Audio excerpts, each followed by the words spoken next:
Amigos de Gente Global, bienvenidos una vez más, yo complacido y de antemano darles las gracias por el apoyo que hemos recibido con este nuevo formato de entrevistas a personalidades ligadas directa e indirectamente al deporte. En el día de hoy, nuestro invitado es muy especial porque ha vivido muchos capítulos, no solamente de la historia deportiva en República Dominicana, la comunicación lo ha llevado a vivir otros capítulos y son muchas las cosas que contar, Jonathan, que hay con nuestro invitado en el día de hoy. Así es, Iván, y de verdad que estamos muy contentos de tenerlo acá. Él me dijo, ¿cuál es el código de vestimenta? Digo, venga lo más sport posible. Porque es que nosotros esto va a ser relajado y lo que queremos es escuchar todas sus vivencias. Porque el hombre quería venir un saco y corbata. Digo, nada de saco y corbata, póngase una cachucha, venga ligero. Porque nosotros queremos que esto sea una entrevista del agrado de ustedes. Recuerden que esto llega gracias a Impulso de Nestlé. El hombre fijo con su impulso. Saludos, Américo Celado. ¿Cómo está usted, el maestro? Bueno, señores, saludándolo a ustedes, Jonathan, Iván. Para mí es más que un placer estar en un proyecto como el de ustedes. Debo decirle que le he dado seguimiento y me gusta lo que ustedes vienen haciendo. De más está decirle que son dos profesionales jóvenes de los que están llevando la voz cantante en esta generación por su talento y su dedicación, y yo no podía abstraerme a una invitación que ustedes me hicieran. Y aquí estoy. No, gracias por eso. Américo, usted es de Villajuana, ¿verdad? Sí, nacido y criado en Villajuana. Entonces, de Villajuana. Villajuana es uno de los barrios populares, pero muy deportivo, Villajuana. Sí. Es una arteria comercial actualmente, pero es muy deportivo. De ahí viene el amor al deporte, del barrio. El amor al deporte viene porque yo nací en el Club Mauricio Bay prácticamente. Yo nací en la Osvaldo García de la Concha 93, que la parte es una de las calles laterales que le pasan al club. Y yo desde que salía de casa, niño, era para el club que corría. Cuando el club era de pavimento, no estaba techado, y entonces me pasaba prácticamente la mañana. Mamá y papá tenían que buscar en el club. Sí. O sea, era como una guardería, él está seguro porque está ahí. Ahí miraba yo la práctica, corría en una gradería que habían, y de ahí comencé a practicar entonces mi amor al baloncesto, mini Benjamín en ese tiempo, practiqué mini básquet y la pelota. Mi papá, que era más liceísta que Carlos Dores, que fue de los del Licey de comienzo del siglo pasado. Papá jugó muy buena pelota, amateur, y jugó casi 50 años softball. Y entonces yo lo que tenía en casa era muchos bates, pelotas, y los reyes míos eran un guante, cosas así. Un equipo de catcher y una bola de baloncesto. Eso era lo que yo pedía de reyes. Y los reyes me trataron muy bien. ¿Y cuál de los dos deportes inclinaba la balanza en esa etapa de niñez? En esa etapa yo tenía ese dilema, porque me apasionaba mucho la pelota. Y entonces yo jugaba pequeña liga y al mismo tiempo practicaba baloncesto, pero el baloncesto a los 10 años terminó el baloncesto. Terminó el baloncesto porque se interpuso una actividad que en el colegio impartían, que era el teatro. Y yo me involucré a esa edad, 10 años, en una obra de teatro que montaron en el colegio y había un grupo de teatro y me gustó. Y entonces ahí seguí. El tiempo que yo le dedicaba al baloncesto para la práctica, 6 de la tarde, yo estaba en el colegio ya montando una obra.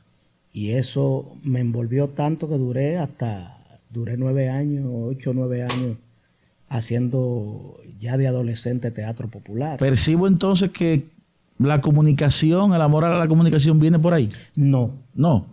¿Y por dónde viene? El amor a la comunicación viene de que mi papá fue de los fundadores del periódico El Caribe. Oh. Y mi tío, Héctor Celado, fue editor y subeditor de deporte del diario El Caribe. por 32 años. Entonces, yo tenía que leer, el papá llegaba de madrugada y yo tenía a las 7 de la mañana y yo estaba sentado con 7, 8 años leyendo el Caribe. Y mi primera nota de prensa, yo la escribí en bolígrafo a los 10 años. Wow. Porque yo era la mascota del equipo de softball de mi papá del periódico El Caribe y un día cogí los datos de los mejores y me fui a la casa Y hizo la reseña. y hice las reseñas y se la di a mi papá y le dije, mire, lléveselo a tío. Mi tío vio los datos y yo creo que todavía en casa conservo un recorte pequeño que mi tío redactó la Wow. nota. Y yo me imagino la emoción. La emoción y bueno, yo digo que la pasión, porque después eso me despertó. Miki Mena escribía, que Dios lo tenga en un buen lugar, escribía Béisbol Datos en El Caribe cuando comenzó. Y él tenía también unas preguntas para los fanáticos. Y yo con esa edad le mandé una respuesta de el primer dominicano que firmó para el béisbol de los Estados Unidos, que no fue el primero que jugó en Grandes Ligas, era Rudy Hernández. Y yo le mandé la respuesta con papá. Y entonces ahí yo siempre hablaba con Miki eso. Yo tenía 10 años, Miki Mena, cuando yo te mandaba. Increíble. Wow.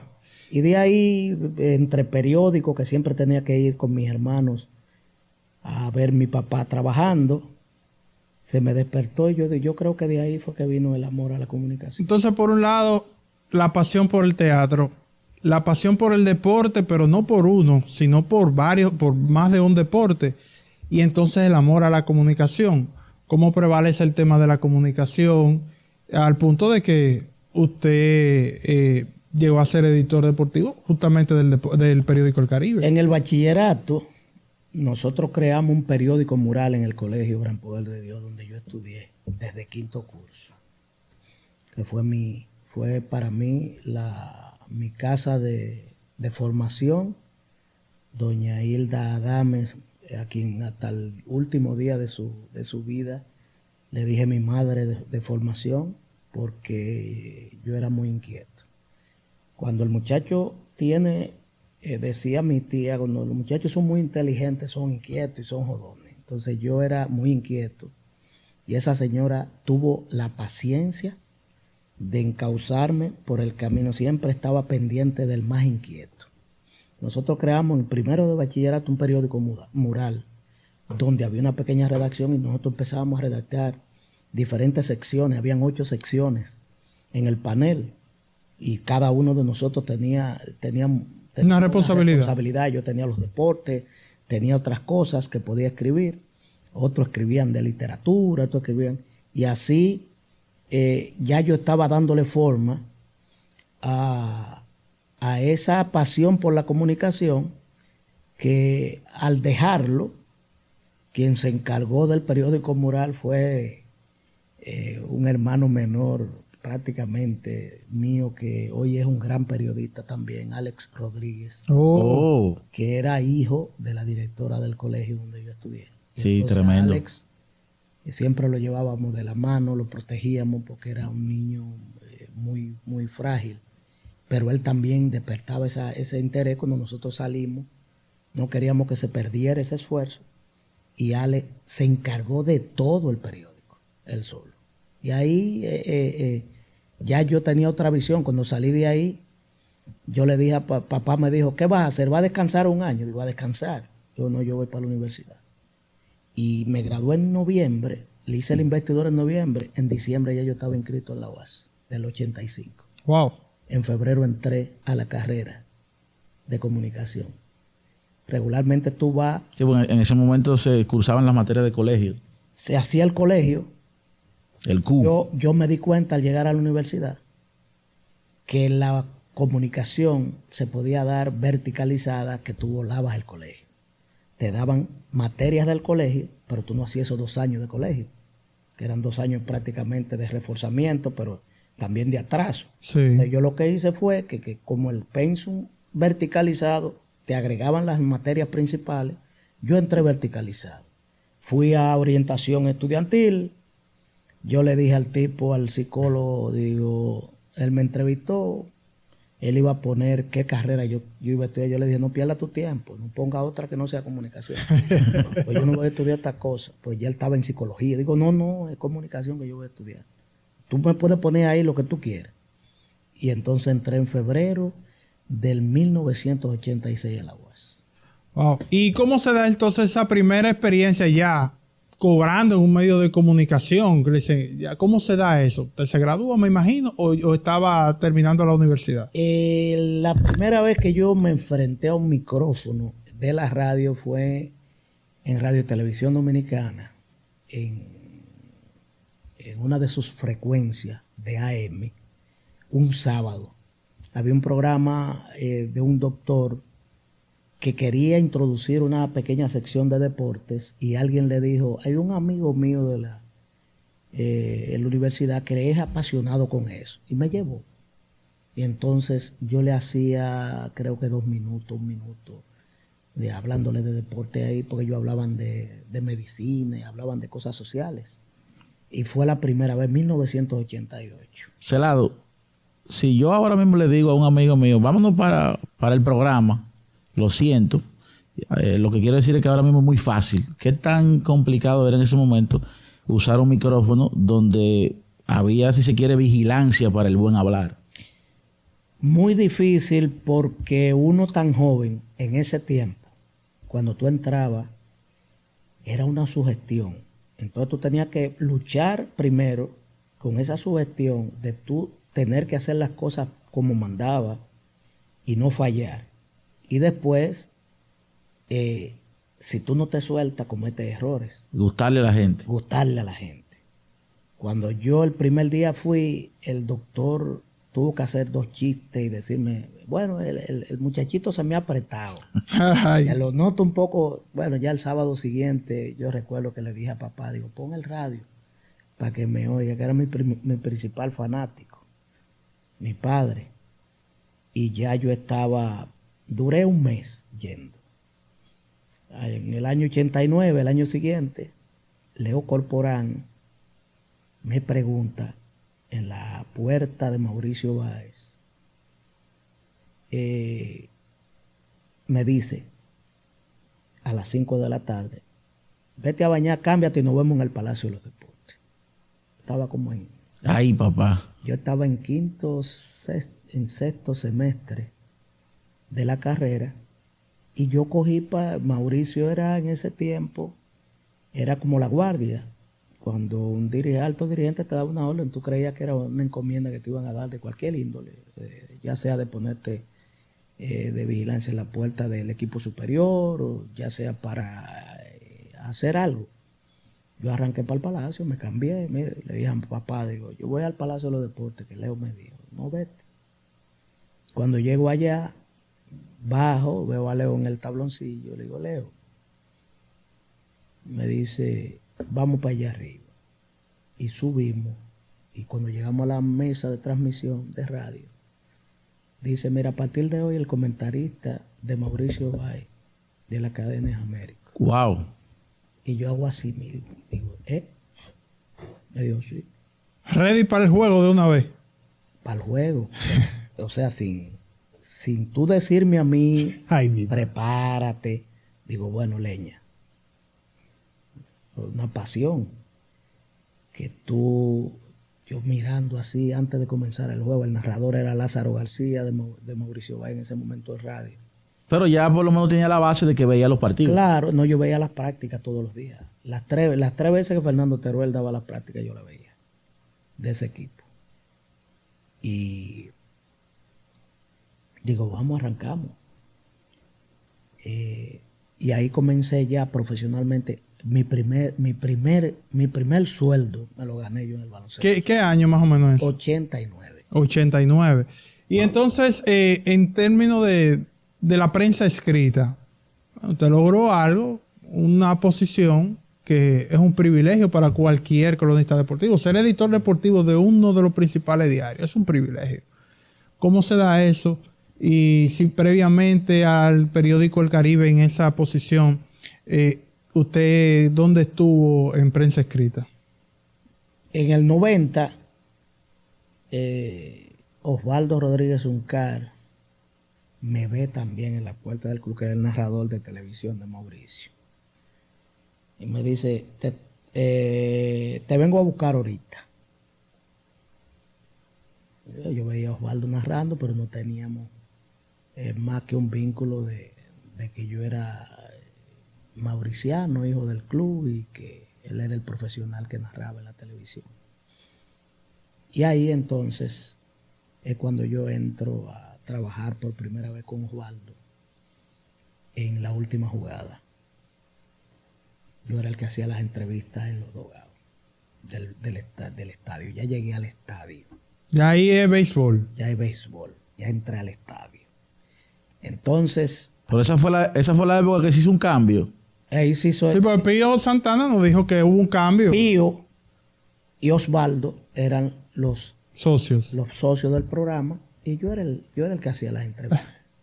Pero yo en ese tiempo me sentaba siempre, llegaba temprano al play, me sentaba a mirar la práctica de los peloteros antes de, siempre tratando de uno no llegar desinformado. O sea, pues, si uno ve si un pelotero tiene alguna dolencia o si hay algún movimiento, uno tener, para poder tener base para hacer una entrevista buena.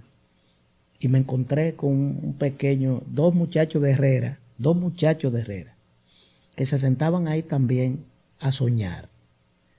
Ya yo estaba trabajando y ellos soñando. Uno se llama Rafael Díaz y el otro Enrique Rojas. Y nos hicimos amigos. Hablábamos siempre, nos sentábamos juntos.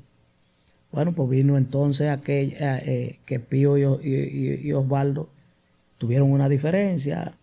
Después conversaron animadamente de que uno iba a coger un camino y que iban a cogerle, y decidió Osvaldo dejarle la franquicia del programa Pío. Entonces es que viene el con quien yo me quedo. Ajá. ¿Quién se queda con Américo? Y entonces yo hay que ser honesto. Yo dije, bueno, yo lo que soy es periodista, Pío es locutor, Osvaldo era periodista del Nacional de la sección de deportes. Yo dije, bueno, yo tengo que irme de este lado porque yo quiero seguir aprendiendo sobre lo que yo estudié. Y ahí entonces me voy a la clave del juego a ser el entrevistador. Y Enrique entonces, Pío, habla con Osvaldo y le comunica que había contratado a Enrique Rojas para hacer esas labores. ¿Y posteriormente usted entra al Nacional también? No. Yo en el 92 se hizo aquí el único noticiario exclusivamente deportivo con 2 emisiones. 7 de la mañana, 7 a 8 y 5 a 6 de la tarde. Entonces me contrata Osvaldo Rodríguez Uncar, que era el director, que lo contrató José Heredia Castillo, que Dios lo tenga también en gloria, que fue que fundó ese noticiario en Radiovisión de la cadena Brea Peña, y me contrata como periodista de planta. Yo llegaba a las 5 de la mañana a la emisora para hacer informaciones. Los periódicos, refritos, adaptados a la radio, que son 2 redacciones diferentes. Y entonces ahí comencé yo a aprender, como quien dice, porque Osvaldo es uno puede tener cualquier tipo de criterio distinto a la forma de Osvaldo, pero es un tremendo profesional. Tremendo.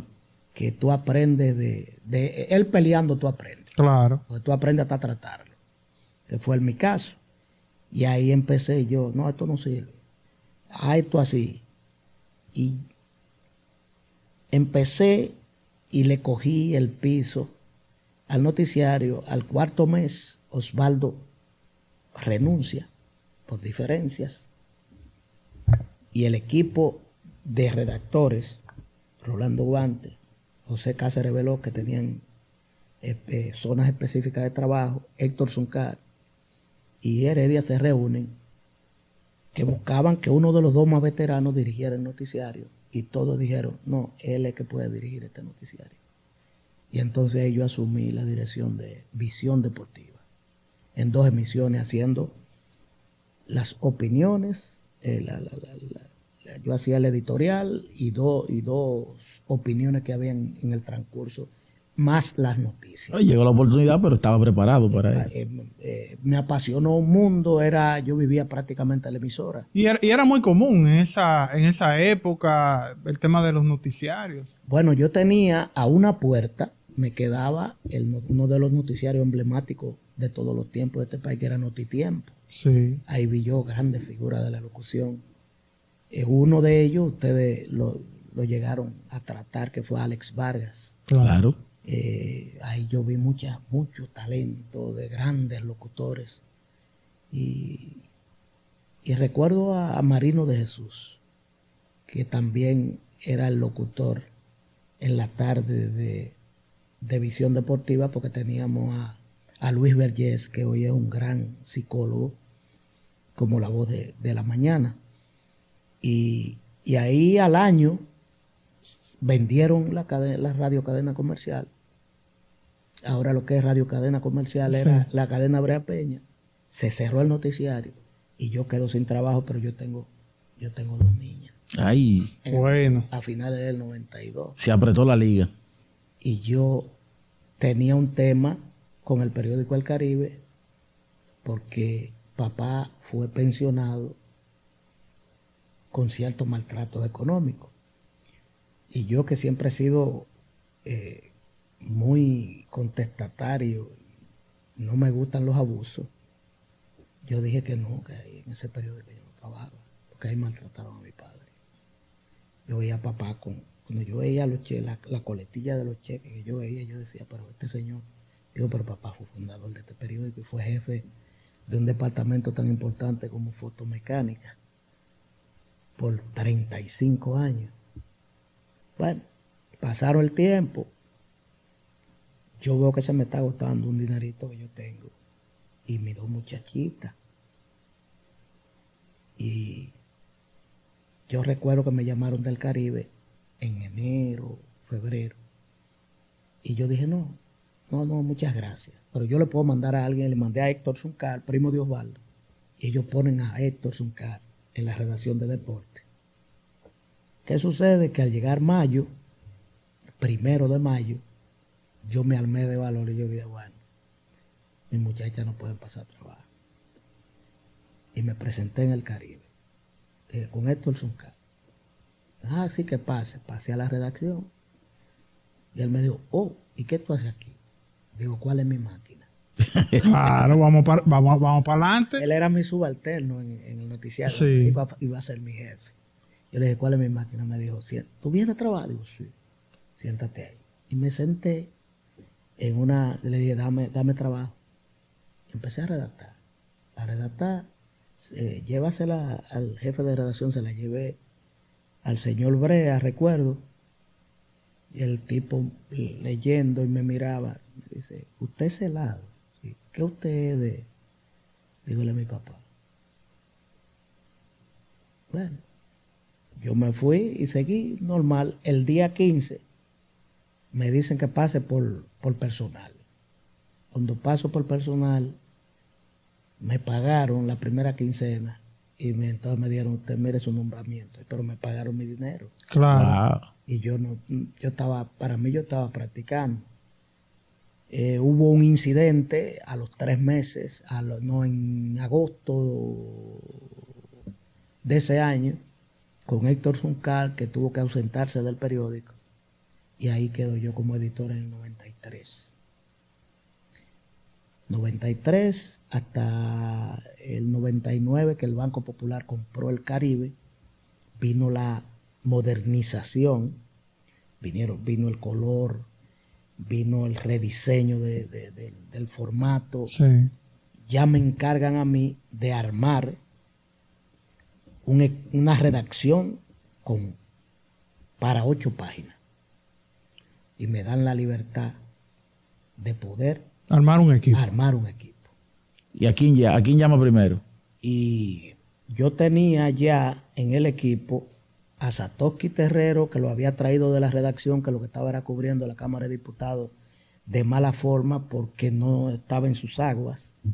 Llegó muy formal y tímido, pero lo mandaban era a la Cámara de Diputados. Y entonces un día el jefe de redacción me dijo, mira, ese muchacho no le gusta esto. Digo, mándamelo para acá. Y Julio Ernesto Castro, que todavía Todavía está ahí. me lo llevan.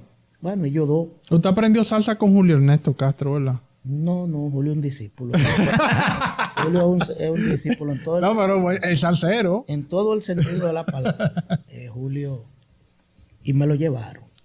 Y entonces, previamente a todo eso, yo tuve que pasar 3 evaluaciones para yo quedarme porque votaron de la redacción. Eso fue un traumático para mí ese proceso, porque todos los días yo veía a 2 y 3 compañeros que despedían. Wow. Eso es difícil. Y yo decía, pero por Dios, yo pasé las 3 evaluaciones, que era del Grupo Popular. Ahí me confirman como editor y yo empiezo ya a reclutar. Me llevo a Iván Brea de última hora, que lo habían cesanteado. Baloncesto. Lo llamé, digo, Iván, que era más que un hermano para mí. Lo llamé a Carlos Sánchez, que también lo habían, de última hora había salido, a Jesús Leonardo Reyes, que está en el Comité Olímpico Dominicano ahora. Leonardo estaba en la sección de sociales del periódico Hoy. Yo le dije, no, eso es de dama. Suelta eso. Yo, suelta eso. Ven para acá. No, pero digo, venga para acá.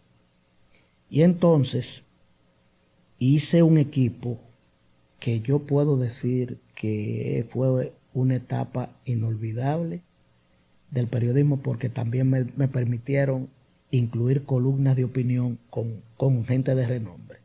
Ahí me llevé a Billy Berroa del Listín. Lo afectivo fue muy fundamental.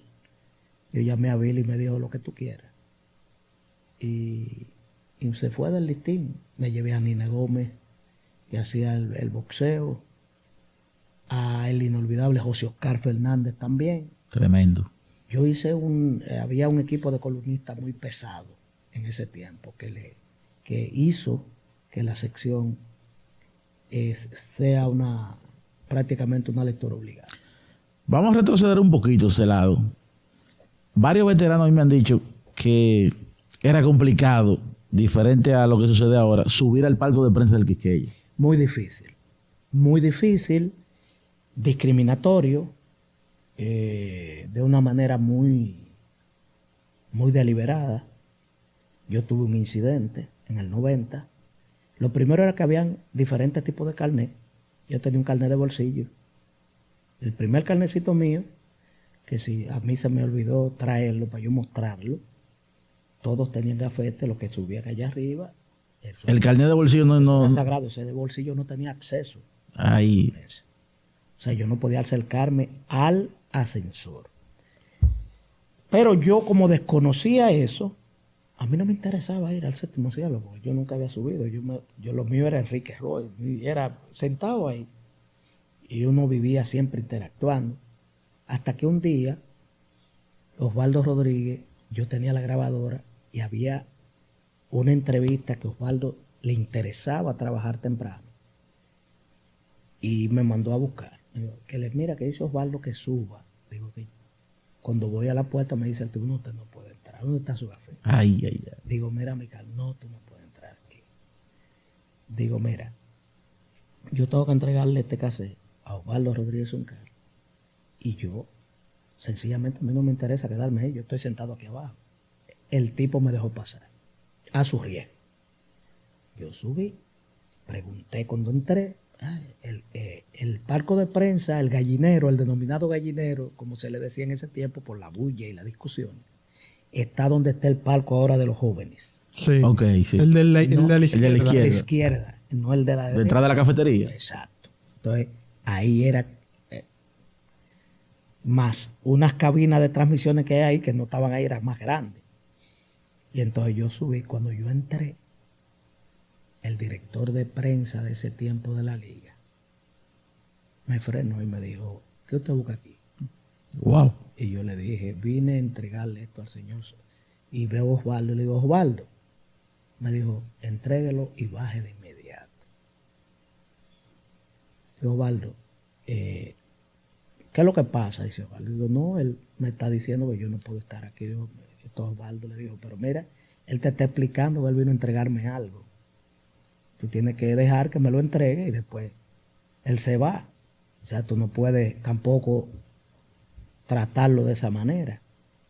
Se ha armado una pequeña discusión que don Max Reynoso, para mí un padre, escuchó y dijo, ¿qué es lo que está pasando? Que era él la figura de ese palco. ¿Qué es lo que está pasando? ¿Cuál es la bulla? No, que este muchachito que trabaja conmigo, que el director de prensa lo mandó a bajar y él me vino a traer. Ya yo estoy caminando para abajo. Yo me fui porque yo... No, que yo no, el interés mío no es quedarme ahí y menos de esa manera. Claro. Porque el temperamento mío ahora está domado, son 55 años. Pero antes, no, así no. Porque mi papá me enseñó a respetar, respetándome. Mi papá me hablaba con respeto. Y entonces me dijo, si mi papá me hablaba con respeto, un particular no podía respetarme. Claro. Sin razón menos. Me fui. Cuando estoy con Enrique ahí le estoy contando, digo, oh, pero ve acá usted este tipo como loco, yo estoy sentado aquí, yo estoy gozando esto aquí, me mandan a bajar. Ahí va la muchacha que era la que servía, atendía a los cronistas allá arriba, el refresco, el sándwich, siempre ha existido eso, había una cafetería allá. Me dice, mire, don Más Reynoso que lo quiere ver allá arriba. Digo, ¿a dónde? Digo, no dígale a don Más Reynoso, que si él quiere hablar conmigo, va a él. Que yo no voy para allá. A mí nadie me va a parar, jamás en mi vida. No, yo no voy. Mire, venga, que don Más que lo está llamando a usted. Me dice Enrique, ve, no importa eso. Ve con ella. Digo, venga conmigo. Y subí. Cuando subo, me dice Reynoso, muchachito, ¿qué pasó? ¿En qué semestre tú estás en la universidad? Digo, ya yo estoy terminando el pensum. Me quedan solamente los exámenes de las 4 materias que llevo ahora. Oh, o sea que ya tú eres prácticamente periodista. Digo, sí, estoy trabajando con Osvaldo. Me digo, bien, a partir de hoy, esa silla, al lado de él, usted se me va a sentar ahí al lado mío. A partir de hoy. ¿Cómo?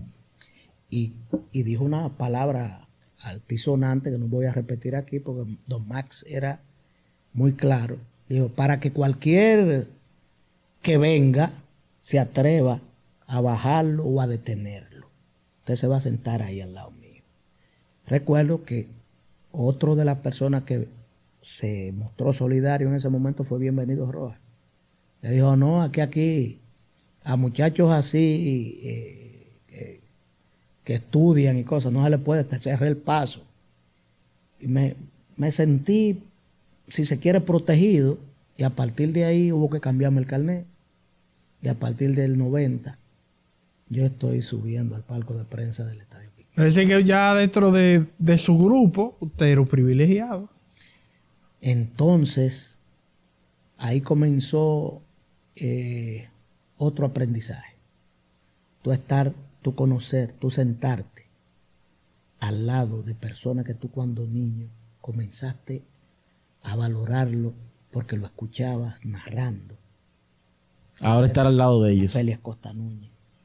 O sea, te estoy hablando de don Félix todavía, Billy Berroa, Max Reynoso, Jorge Bulnigar. Tú decías, wow.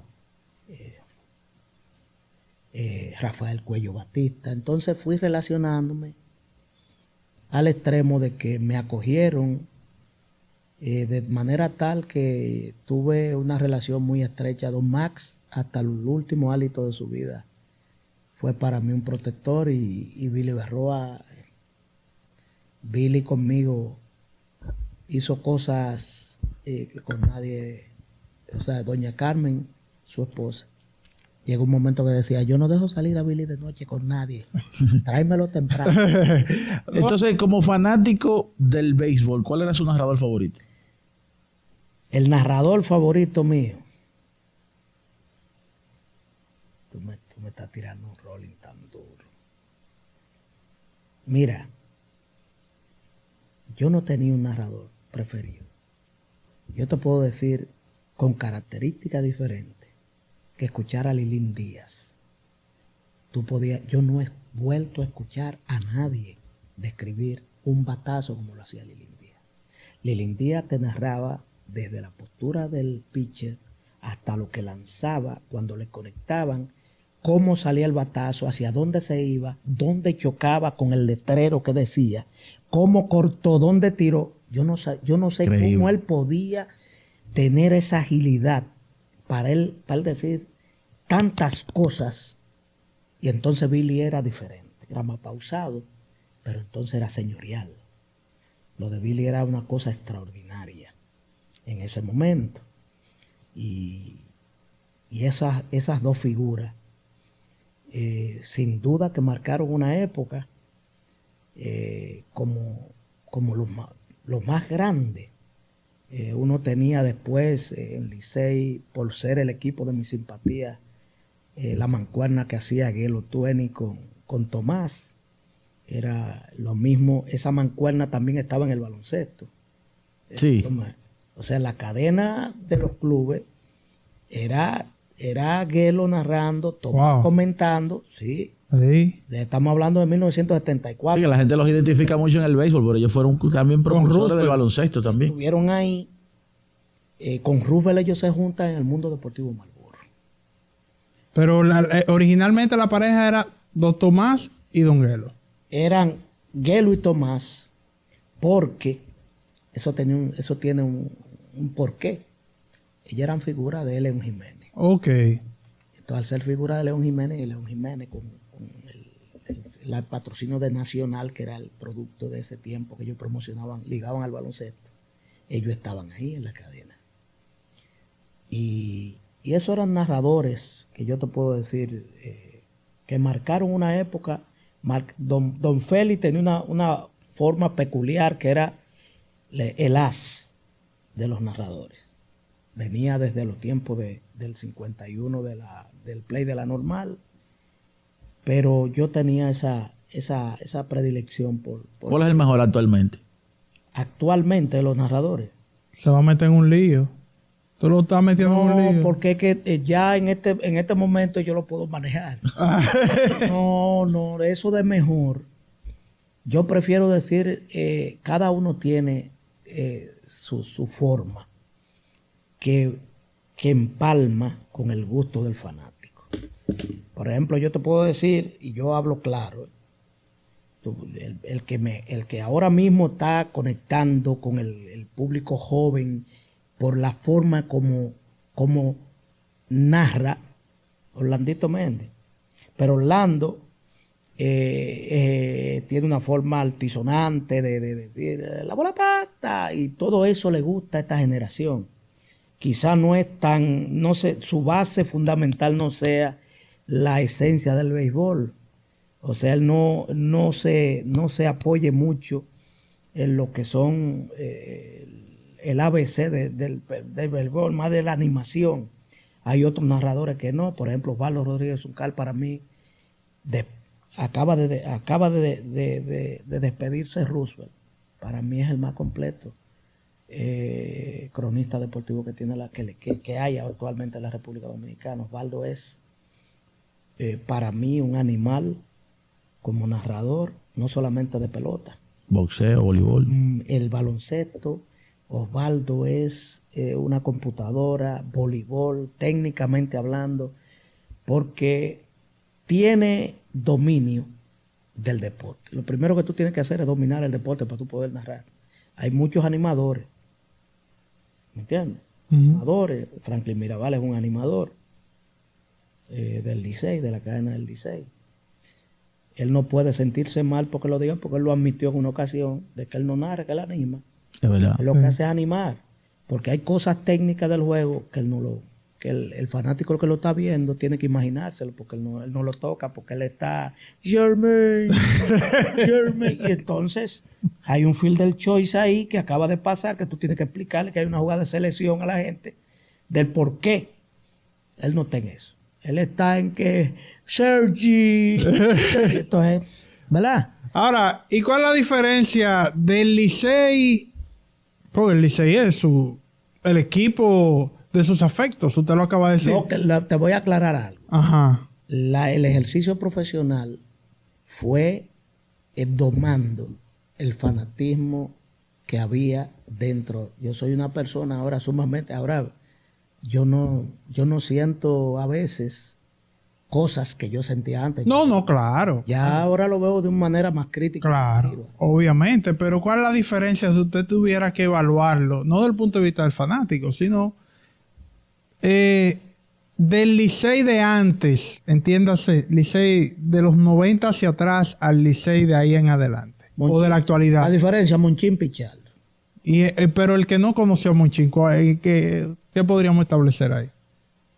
Lo que pasa es que Monchín Pichardo tuvo la visión y tenía esa sagacidad, esa visión de relacionarse directamente con el béisbol organizado. Los acuerdos que hacía Monchín con las organizaciones de Grandes Ligas beneficiaron grandemente al Licey en los años 70, 80. Y el pelotero venía. Y el pelotero en ese tiempo te lo mandaban. Los Dodgers le mandaron aquí al Licey en el 70. A Steve Jaeger. Mandaron aquí a Bobby Valentine, que era un prospecto de campo corto convertido en center field. Aquí Licey trajo a Mickey River, que jugó muchos grandes. Aquí vinieron toda esa luminaria. Bon Joshua, Kerry Backward, todos esos peloteros que yo lo tengo en postalita en casa, pues yo coleccionaba postalitas Tops. Uh-huh. Yo tengo la colección completa. Yo tengo la colección completa del año 77, 78. Wow. Espérate. En casa. Yo la tengo en una caja. Pero del torneo nuestro o de Grandes Ligas. De Grandes Ligas. Okay. Todos esos tipos. Yo decía, pero este jugó. Míralo aquí. Digo, pero este jugó con el Licey. Pero era una época en que las organizaciones te mandaban los peloteros. Aquí yo vi a James Ronnie Richards. Sí. Lanzándose. Después. Y vi a Steve Drosian en los 80. Bueno, aquí ha venido todo el mundo. Entonces, Monchín, lo primero que hizo cuando hizo el acuerdo con Dodgers, Rafael Ávila. Ralph Ávila fue sin duda una diferencia enorme para el Licey por lo que podía conectar con los Dodgers y traer Mike Social, Mickey Hatcher, todos esos peloteros, todo pasa el Licey antes de pasar por Grandes Ligas y establecerse como grandes figuras. Entonces Monchín fue la gran diferencia. Los demás equipos se quedaron un poco rezagados. Las Águilas tenían un acuerdo con Piratas de Pittsburgh. Pirata y Oakland en un momento. Con los Piratas primero traía Kente Corbett. Aquí vinieron todos esos grandes peloteros. Dave Parker. Sí, todo Eddie Opp, todo eso vinieron aquí. Américo, vamos a volver para el Palacio, porque fue una época grande. Y quiero volver porque con el recién finalizado torneo distrital, mucha gente tuvo la opinión de que ha sido el mejor torneo quizá en los últimos 20, 25 años. Lo que usted vio de este final del torneo completo distrital, ¿se compara con lo que se vivía en aquella época, la llamada época dorada? Es lo que más se ha acercado a lo que se vivía cotidianamente en los 80. Es lo que más se ha acercado. Quien no vivió los 80 exagera diciendo esto es lo más grande que hemos visto. No. Ahí se metió más gente. Ahí se metía más gente en los 80. ¿Por qué se da entonces ese bajón en los 90? De mediocridad dirigencial. No supieron manejar, se le fue de la mano el torneo en términos de controles con la fanaticada. Comenzaron los incidentes, la llegada, y hay que decirlo sin ningún tipo de prejuicio, al llegar el club Los Minas al superior, trajo una fanaticada muy ardiente y masiva. El club Los Minas inmediatamente meterse en competencia Le ganó un torneazo a Arroyo Hondo. de llegar a ser campeón. Entonces eso le dio mayores posibilidades a los fanáticos de asistir y de seguirlo. Pero eso también se le fue de la mano a los dirigentes. Y allí se escenificaron tristes Evento. fulcas. Te lo digo porque fui testigo presencial. Yo vi una vez de frente, mirando a la segunda planta, apuñalar a un joven. Wow. Wow, es difícil. Yo vi que era casi cotidiano cuando se llenaba el palacio en discusiones, tirar uno para la primera planta. Espérate. Vi una persona entrar al tabloncillo, golpear a Arturo Gil Lamole, el árbitro, romperlo, golpear policía, brincar hacia las gradas, tirarse de ahí e irse. Y eso que en ese momento había una valla, Sí. Estaba malla. protegido. Américo, cerrando, y una pregunta cerrada. ¿Béisbol o baloncesto?